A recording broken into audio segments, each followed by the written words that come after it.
नमस्कार, मी पंजाब डक. आज आहे 19 ऑगस्ट 2025 आणि मी माझ्या सोयाबीनच्या शेतामध्ये आणि या ठिकाणून महाराष्ट्रातल्या शेतकऱ्याला अंदाज देणारे एक तर आनंदाची बातमी, काही भागामध्ये पाऊस देखील पडणार आहे. तर ह्या दोन बातम्या सांगणार आहे.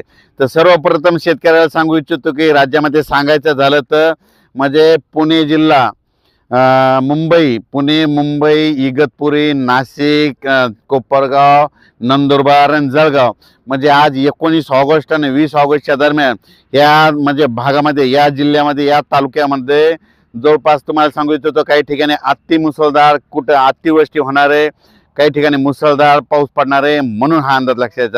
परत एकदा सांगतो, मुंबई, पुणे, नाशिक, त्याच्यानंतर संगमनेर, जुन्नर, तसेच नंतर कोपरगाव तालुका, त्याच्यानंतर इकडे निफाड, तसंच नाशिक जिल्हा, नंदुरबार जिल्हा पूर्ण आणि जळगाव ह्या पट्ट्यामध्ये ह्या म्हणजे आज 19 ऑगस्ट 20 ऑगस्टच्या दरम्यान जोराचा पाऊस पडणार आहे. म्हणून या जनतेने सतर्क करावे, शेतकऱ्यांनी देखील सतर्क करावे. पण राज्यात सर्व शेतकऱ्याला सांगू इच्छितो की राज्यामध्ये सांगायचं झालं तर म्हणजे आज 19 आणि 20 तारखेच्या दरम्यान राज्यात वेगवेगळ्या इतर भागात देखील रात्रीच्याला पाऊस येणार आहे. पण राज्यात सांगायचं झालं तर तुम्हाला एक सांगू इच्छितो की म्हणजे आता म्हणजे 19 आणि 20 तारखेपर्यंत पाऊस राहणार आहे. पण त्याच्यानंतर काय होणार आहे, पूर्व विदर्भ, पश्चिम विदर्भ, दक्षिण महाराष्ट्र, उत्तर महाराष्ट्र, कोकणपट्टी, खानदेश सगळीकडे काय होणार आहे, 21 तारखेपासून हा पावसाचा जोर ओसरणार आहे. म्हणून हा अंदाज लक्षात घ्यायचा. राज्यातल्या सर्व शेतकऱ्याला सांगू इच्छितो की राज्यामध्ये म्हणजे 21, 22, 23, 24च्या दरम्यान राज्यात हवामान कोरडं राहणार आहे. म्हणून हे अंदाज लक्षात आहे. 21 तारखेपासून राज्यातला पावसाचा जोर ओसरणार आहे. म्हणून हा अंदाज लक्षात आहे 21 पासून. पण त्याच्यानंतर काय होणार आहे, राज्यामध्ये 26 तारखेच्या नंतर राज्यात परत पावसाचं पुनरागमन होणार आहे. म्हणून हा अंदाज लक्षात. राज्यातल्या सर्व शेतकऱ्याला सांगू इच्छितो की राज्यामध्ये तुम्ही काय करा, 21 ऑगस्टला पाऊस उघडल्याच्या नंतर 21, 22, 23, 24, 25 पर्यंत शेतीचे कामे करून घ्या. सोयाबीनच्या शेतामध्ये पाणी साचायला असेल तर त्याच्या सुपर फॉस्फेट फेका, त्याच्यामुळे तुमचं शेत लवकर हडकून जाईल. म्हणून लक्षात घ्यायचं. आणि त्याच्यानंतर फवारण्या करून घ्या, कापसाला देखील खतं टाकून घ्या. म्हणून हे लक्षात येतं. त्याच्यानंतर 26, 27, 28च्या नंतर परत एकदा पाऊस सुरू होणार आहे. पण तो पाऊस एवढा काही मोठा नसणार आहे, म्हणजे एवढा काही अतिवृष्टी मुसळधार सारखा नसणार आहे. त्याच्यामुळे काही चिंता करायची गरज नाही. पण हे पाऊस तुम्हाला सांगतो 26, 27, 28च्या नंतर जो येईल ना, ते काय होणार आहे, नागपूर जिल्हा, वर्धा जिल्हा, त्याच्यानंतर अमरावती जिल्हा, यवतमाळ जिल्हा, वाशिम जिल्हा, अकोला जिल्हा, नांदेड जिल्हा, परभणी जिल्हा, बुलढाणा जिल्हा, अकोला, त्याच्यानंतर जालना जिल्हा, संभाजीनगर, जळगाव जिल्हा, अहिल्यानगर, त्याच्यात मुंबई, पुणे, नाशिक, नंदुरबार, धुळे, जळगाव या पट्ट्यामध्ये 26, 27 हा पाऊस राहणार आहे. त्याच्यानंतर परभणी जिल्ह्यापर्यंत राहील काही. त्याच्यानंतर बीड जिल्हा देखील आहे. आणि त्याच्यानंतर काय होणार, 28, 29च्या नंतर थोडा पाऊस काय होईल, महाराष्ट्रामध्ये विखुरलेला स्वरूपात राहील. म्हणून हे लक्षात.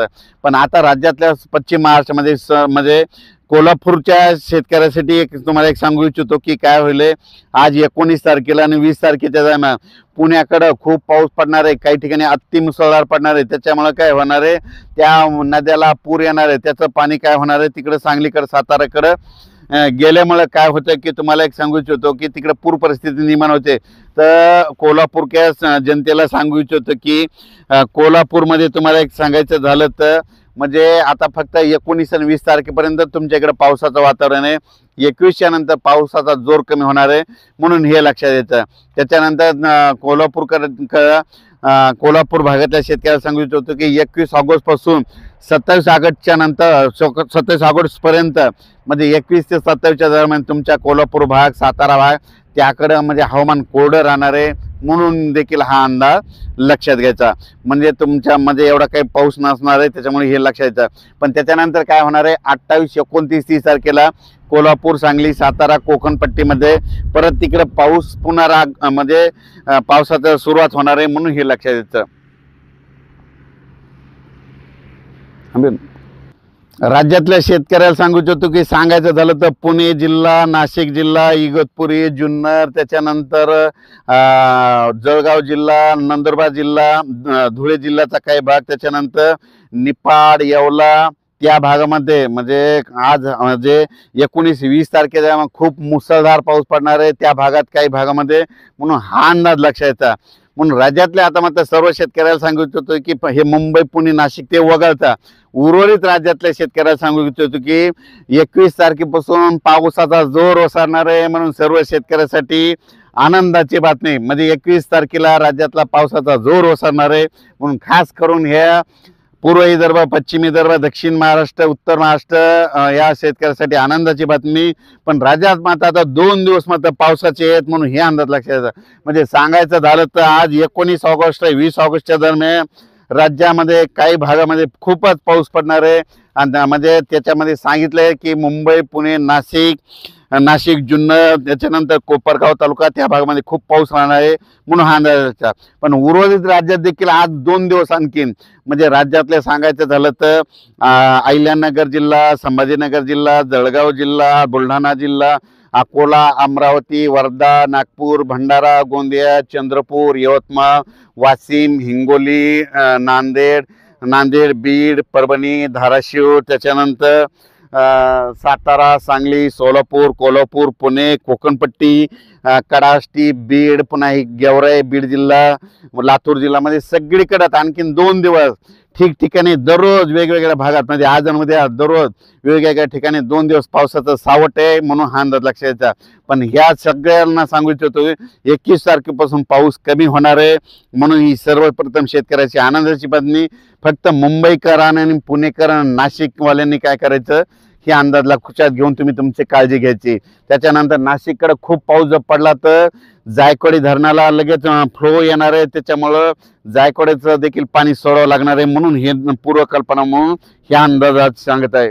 आणि हे आहे माझं 70 दिवसाचं सोयाबीन, आणि या सोयाबीनच्या शेतामधून हे अंदाज दिलेला आहे. हे पाहू शकता, आपलं सोयाबीनचं क्षेत्र आहे, 70 दिवस पूर्ण झालेले आहेत, आणि रोडूनच शेंगा दिसतात बघा, म्हणजे कोणत्या सोयाबीनच्या रोडून दिसत नाही. आणि म्हणून म्हणतो बघा, पाहू शकता की गवारीवाणी शेंगा, गवारीचे झाडाला कशा शेंगा असतात तसं सोयाबीनच्या झाडाला शेंगा आहे. म्हणून म्हणतो एक मन आहे, म्हणतात ना, नाद करते काय यावंच लागतं शेंगा बघायला. रोडवरच आहे प्लॉट, पाहू शकता. असं पीक आणावं लागतं, कोणत्या याच्यामध्ये आणावं, पण हे पिकाला सुद्धा यावंच लागतं, असं पीक आणावं लागतं.